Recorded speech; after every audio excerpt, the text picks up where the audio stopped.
Merci, cher Président. Merci à tous. Je suis très heureux d'avoir l'occasion de parler ici, d'être ici dans ce magnifique palais des Académies.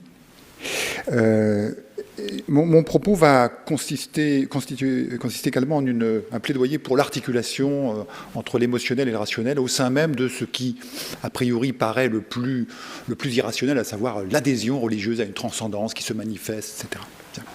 Et qui est souvent, par ses adversaires, conçue comme pathologique ou purement hallucinatoire. Alors, je vais d'abord évoquer la notion d'émotivisme religieux, sur le modèle de ce qu'on appelle l'émotivisme éthique. J'envisagerai ensuite un obstacle épistémologique à la réinterprétation rationnelle des émotions religieuses. Cet obstacle, ce sera le fidéisme. Et enfin, j'étudierai le cas emblématique d'une croyance révélée.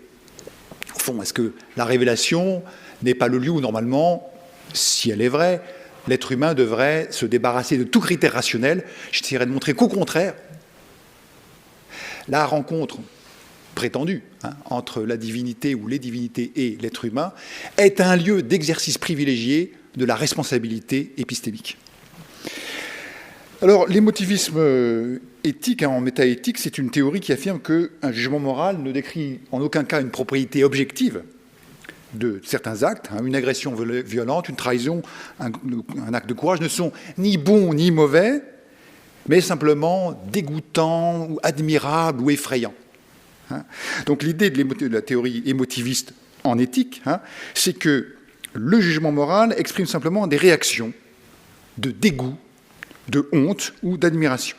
Et pour préciser cette théorie, je vais rappeler dans quels termes Wittgenstein, dans sa célèbre conférence de 1929 sur l'éthique, exprime ces choses. Ça se permet de fixer les choses. Donc il va définir un véritable primat de l'émotion morale.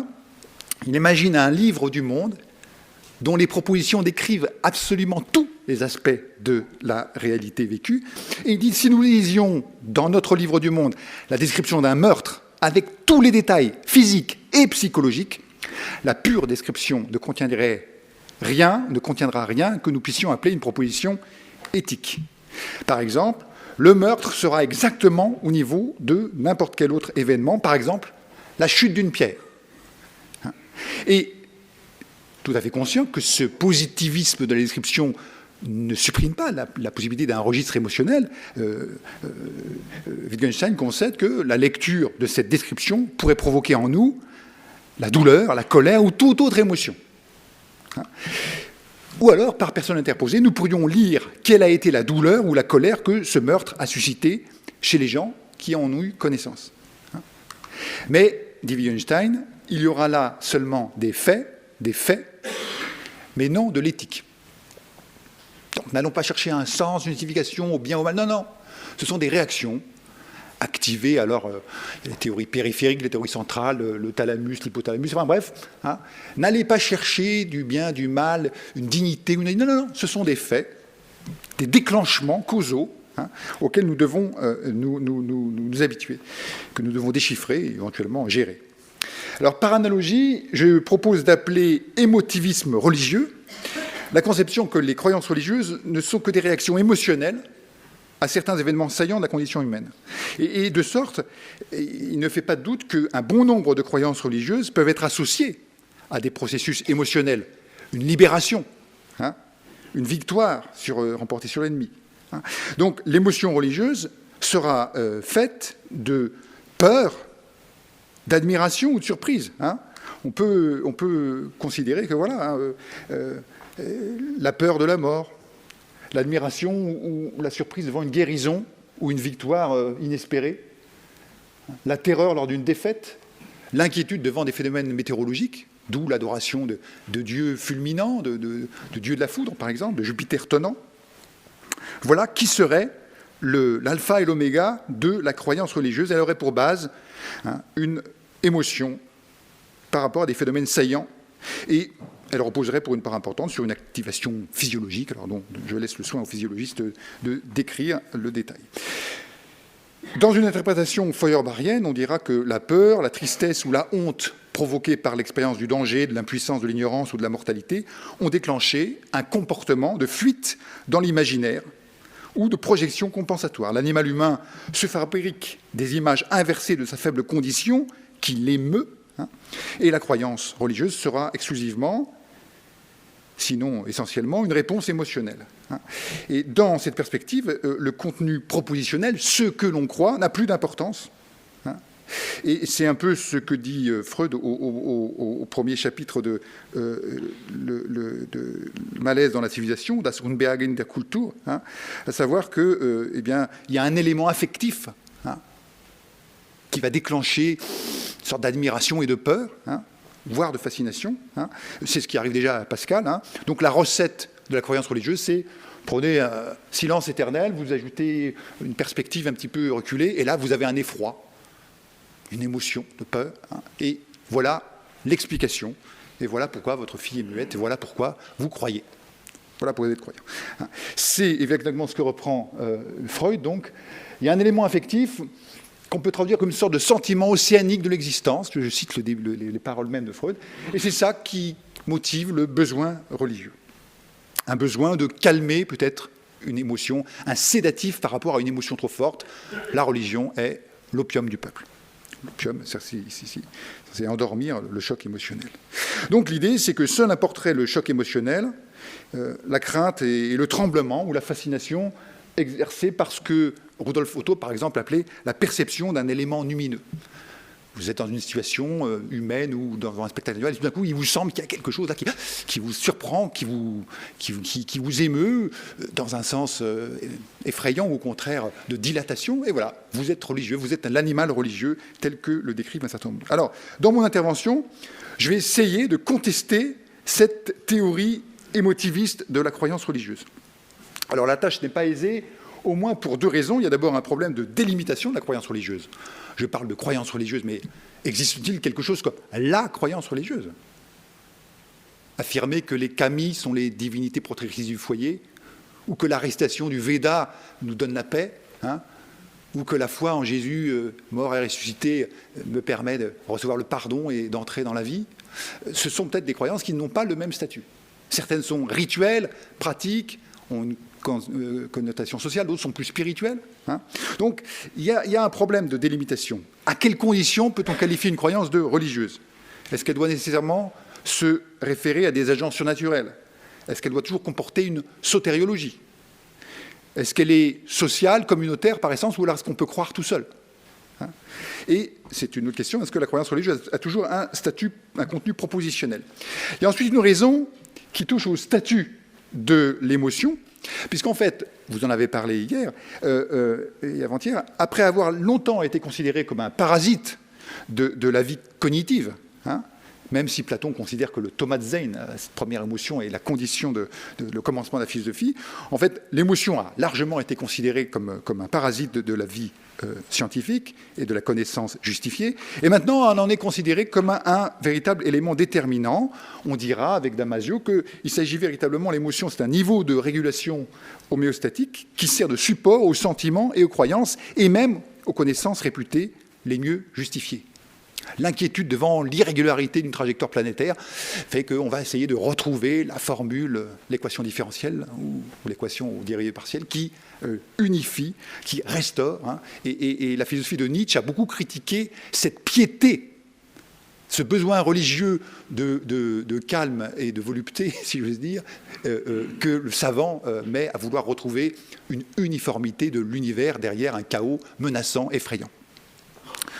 Donc il y aurait une dimension émotionnelle de la quête scientifique du vrai, de l'unification des apparences sous des formules et des lois. Alors, à l'heure où l'école de Damasio fustige l'erreur de Descartes, et où l'épistémologie elle-même se met au diapason des émotions, alors il pourrait paraître déplacé de réclamer, comme je le fais, pour la croyance religieuse, le statut d'une croyance propositionnelle, qui est justiciable de raison justificative, et pas simplement de cause incitative ou de cause d'excitation émotionnelle.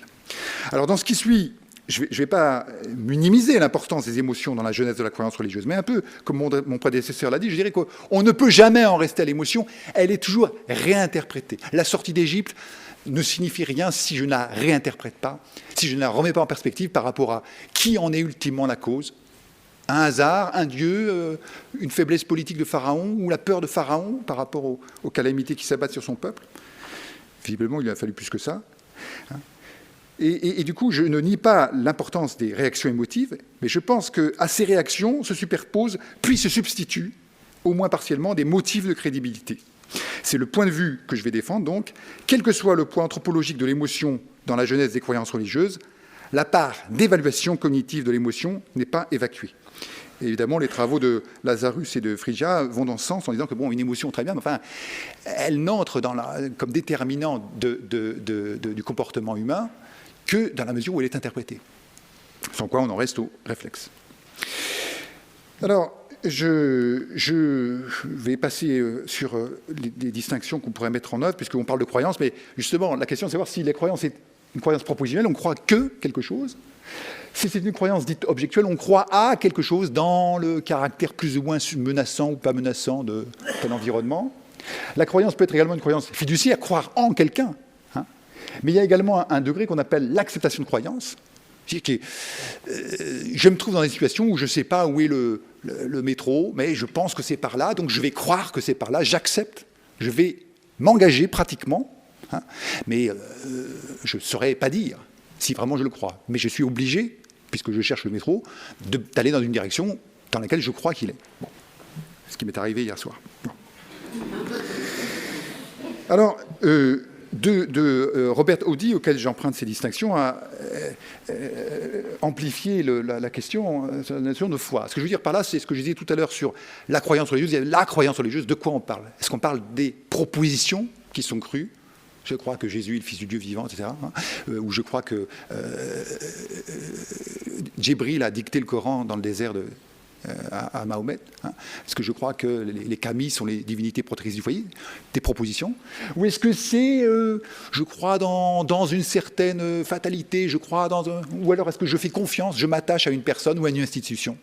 Voilà, oui, il y a déjà pas mal de cas. Alors, on va laisser ça de côté.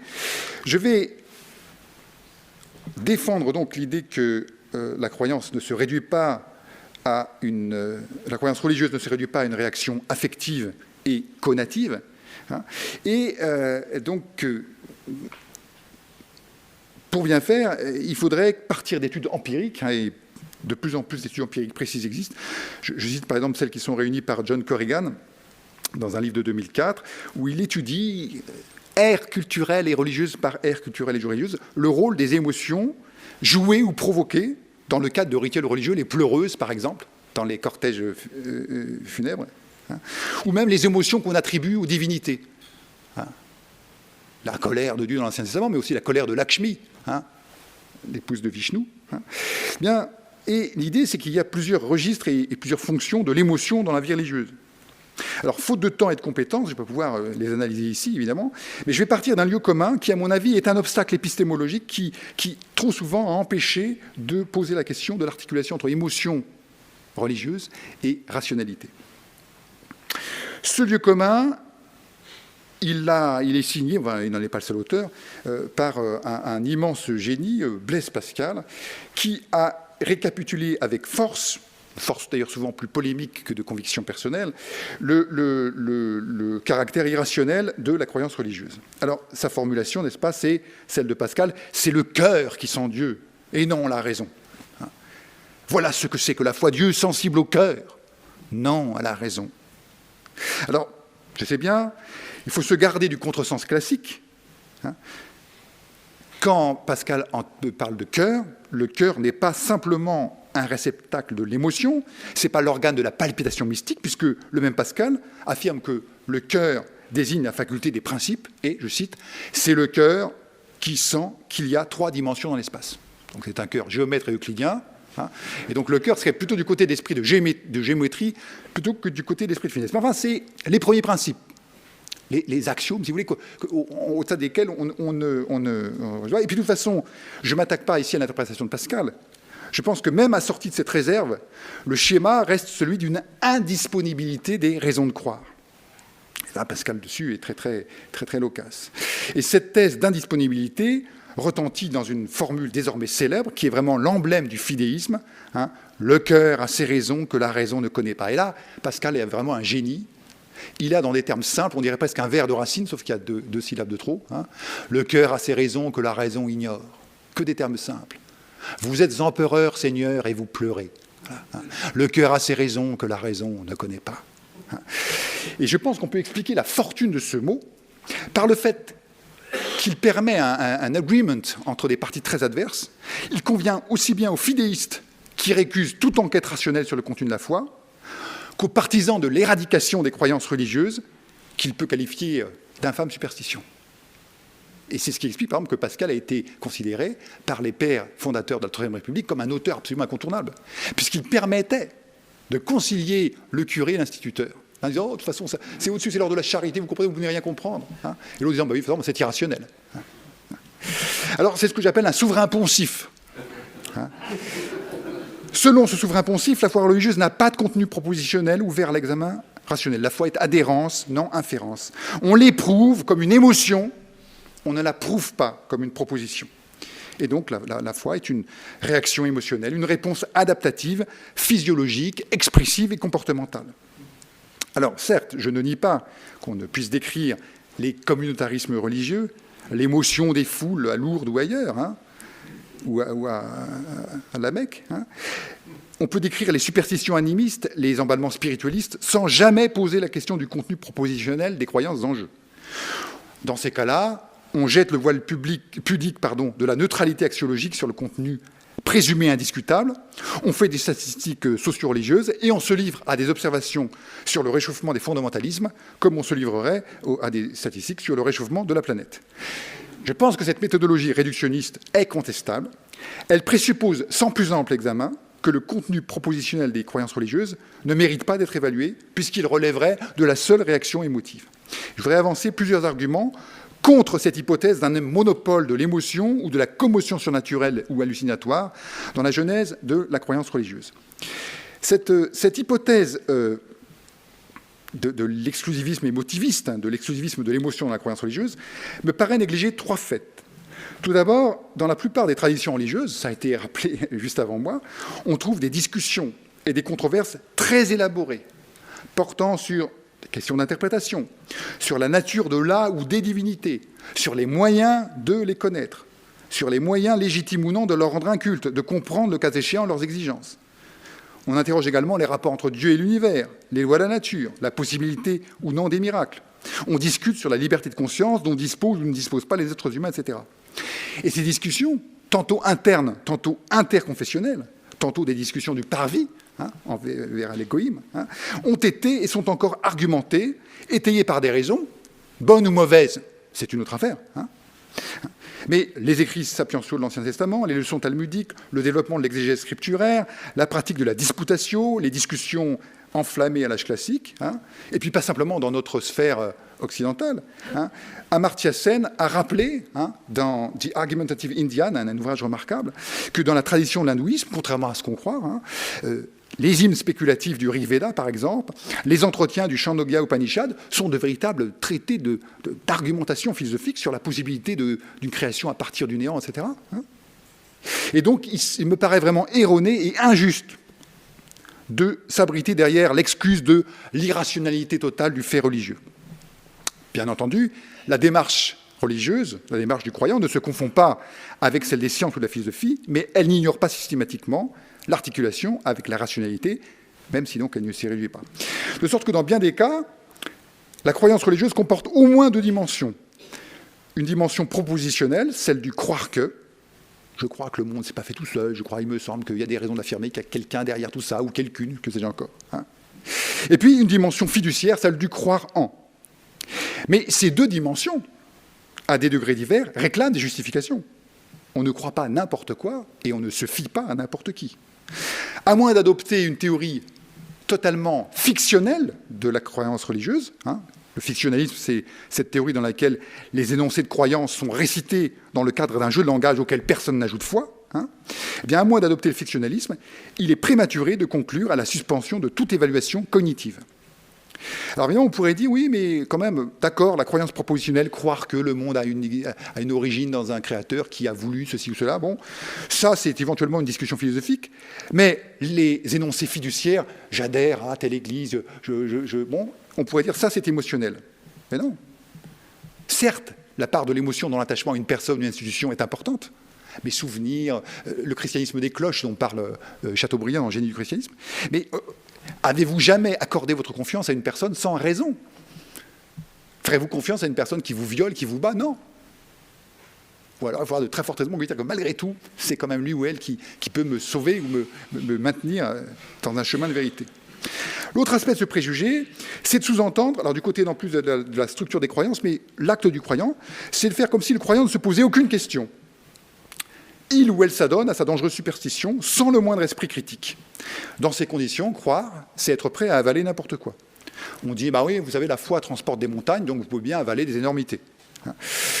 Et l'on invoquera le slogan faussement attribué à Tertullien, credo quia absurdum, ou les antithèses rhétoriques du même Augustin, du même Tertullien, entre Athènes, la raison, et Jérusalem, la foi.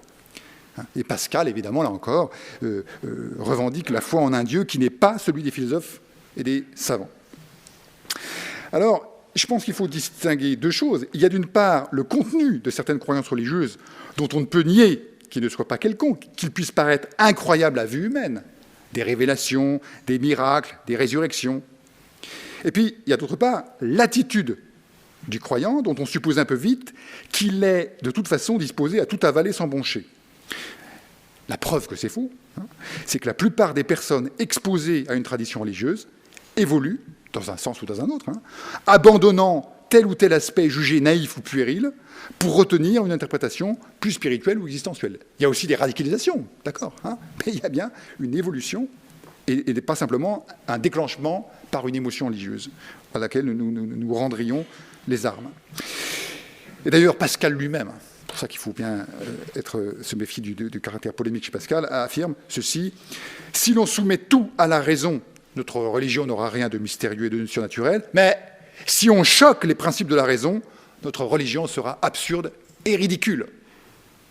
Il arrive à Pascal d'utiliser les paroles de saint Paul ou d'Isaïe pour dire ouais, le ridicule, n'ayons pas peur du ridicule, n'ayons pas peur de rougir de Dieu, du Seigneur, qui ne rougisse pas de nous au jugement dernier, d'accord, mais le même Pascal, apologétiste effréné, est toujours partisan d'une défense de la rationalité du christianisme, à condition que cette rationalité ne soit pas ratiocinatrice.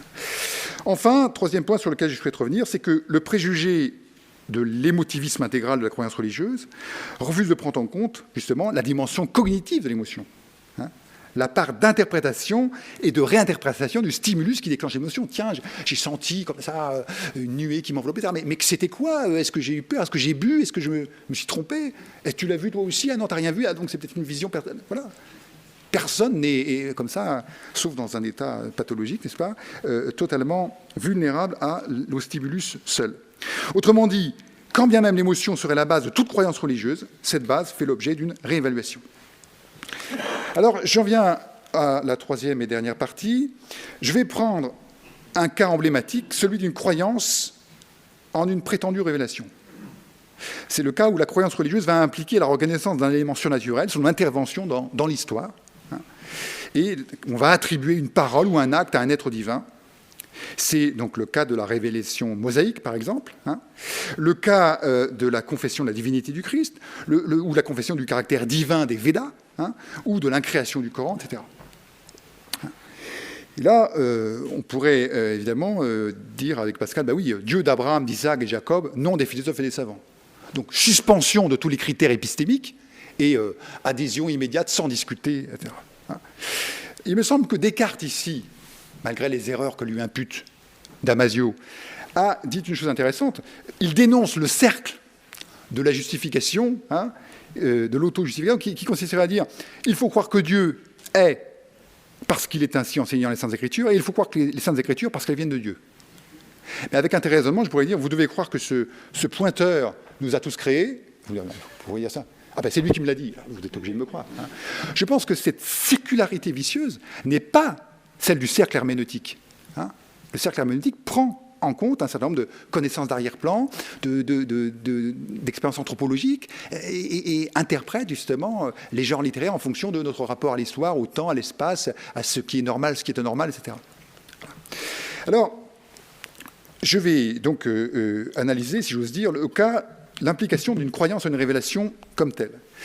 On pourrait supposer que du point de vue du croyant, l'adhésion à une vérité révélée va de pair avec l'abandon de tout critère rationnel. Le ciel a parlé, le ciel s'est ouvert, il suffit, il n'y a qu'à se soumettre. Il me semble au contraire que le scénario d'une abdication immédiate des critères épistémiques usuels est une impasse. Je prends l'exemple de la révélation du buisson ardent. Moïse se promène dans le désert de Madian où il paie le troupeau de son beau-père Jéthro.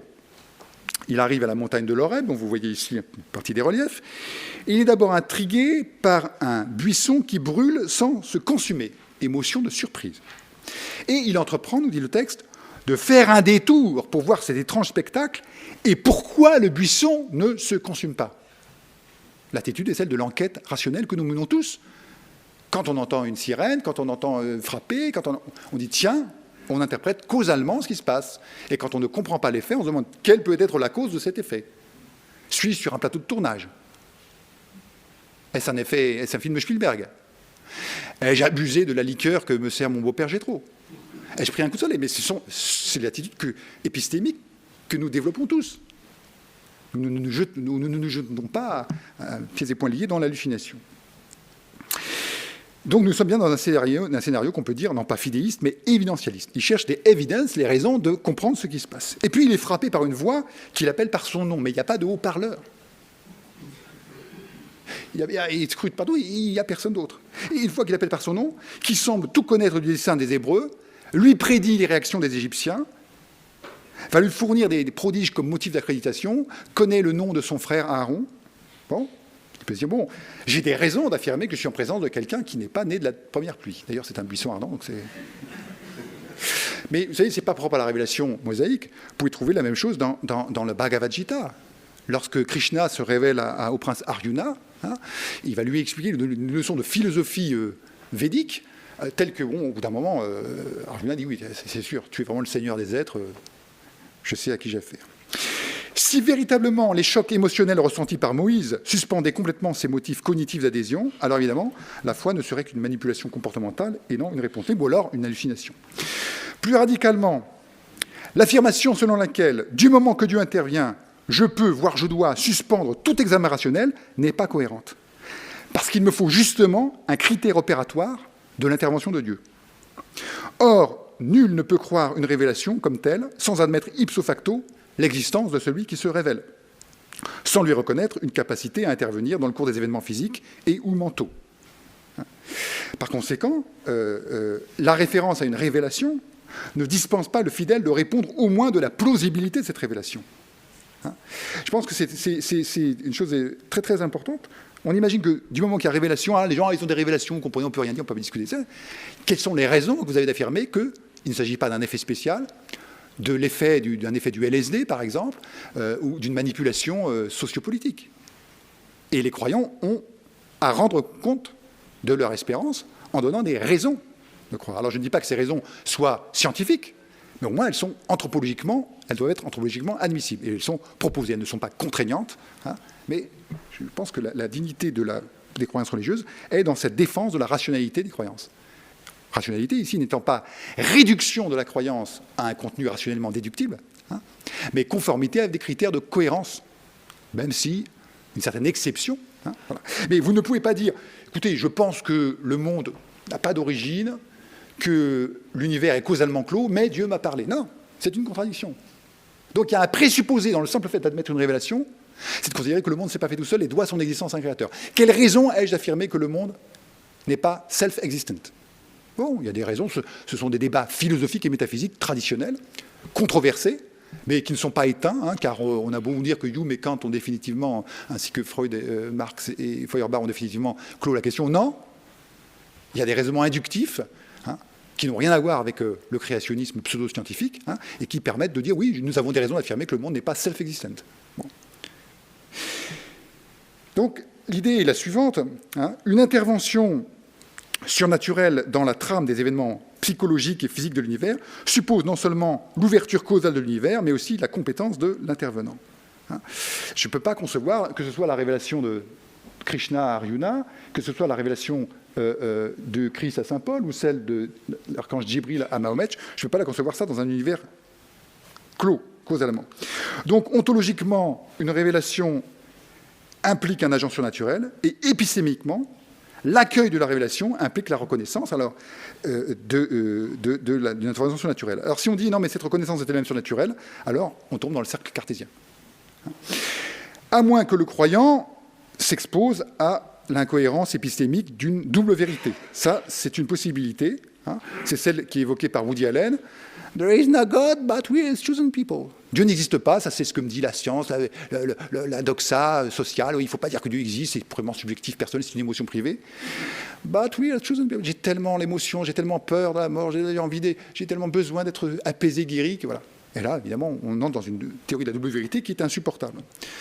Car ou bien Dieu existe et peut me sauver, ou bien il n'existe pas, mais s'il n'existe pas, ce n'est pas mon désir de le faire exister qui peut le faire exister.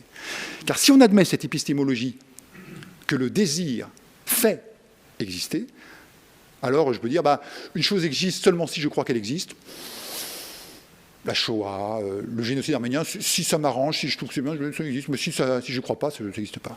Je pense que nous devons, croyants et incroyants, prendre en compte la responsabilité de ce que c'est qu'une croyance. Une croyance n'est pas « je crois ce que je veux ». D'ailleurs, on pourrait discuter sur la question du volontarisme des croyances chez William James, à qui on a fait dire des choses qu'il n'a, à mon avis, jamais dites. Je vais conclure le plus rapidement possible. Oui. Bon, je pense que... oui, c'était... le Dieu, à mon avis, qui est exclu, c'est le Dieu dont Diderot se moquait, celui qui... comme un faiseur de tours de gypsière, escamote d'une main ce qu'il a donné. Un Dieu qui exigerait un sacrifice. Exiger l'humilité de l'intelligence, oui, mais le sacrifice de l'intellect, c'est retirer ce qu'on a donné. Je pense donc qu'il y a des préambules nécessaires à la réception d'une révélation comme telle. Non seulement nul n'est fondé à dire, mais on voit mal que quiconque puisse empiriquement affirmer « je crois que l'univers est clos et il existe par lui-même, mais Dieu s'est adressé à moi ». Et un Dieu qui exigerait ce sacrifice de l'intellect, à mon avis, est un mauvais Dieu. Et il n'est pas digne d'être cru. Et je pense que ce critère de cohérence des commandements divins est très important aujourd'hui. Un Dieu qui dit, écoutez, j'ai créé l'humanité, mais je demande à une partie de l'humanité de détruire l'autre partie parce qu'elle est infidèle, est un mauvais Dieu et qui ne mérite pas le moindre respect. Et il nous faut sortir, je dirais, il faudrait que nous sortions enfin de l'interprétation littérale du sacrifice d'Abraham. Et que, comme Norman Cressman l'a fait, on se dit, au fond, la seule raison qu'aurait Abraham d'obéir, c'est de penser, d'ailleurs, c'était l'exégèse qu'en faisait déjà la lettre aux Hébreux, c'est de penser que Dieu qui donne la vie, qui a donné la vie là où il y avait la stérilité dans le sein de Sarah, ne me demande pas ça pour la destruction. Bon. Bien, alors, je n'ai que trop tardé. Ma conclusion... Quand bien même on voudrait réduire la croyance religieuse autant dans son aspect propositionnel que dans son aspect fiduciaire à une réponse émotionnelle, on ne serait pas pour autant débarrassé d'une explication théiste de l'univers. Simplement, dans cette hypothèse, Dieu ou l'agent surnaturel responsable de l'existence de l'univers et de ses états déclencherait des réactions émotionnelles dans certaines de ces créatures sans qu'il leur soit loisible de comprendre de quoi il retourne. Ça serait vraiment une manipulation comportementale. Une sorte de dressage émotionnel. Il y aurait des couchers de soleil, des espaces infinis un peu effrayants. Et puis alors, l'output, ça serait la vénération du soleil ou du tonnerre, l'effroi ou la recherche d'une sécurité. Mais je n'exclus pas pour autant la présence d'émotions, et qu'elles puissent être éventuellement des dispositions voulues par un créateur. Mais je pense que la responsabilité cognitive du croyant n'en est pas pour autant suspendue.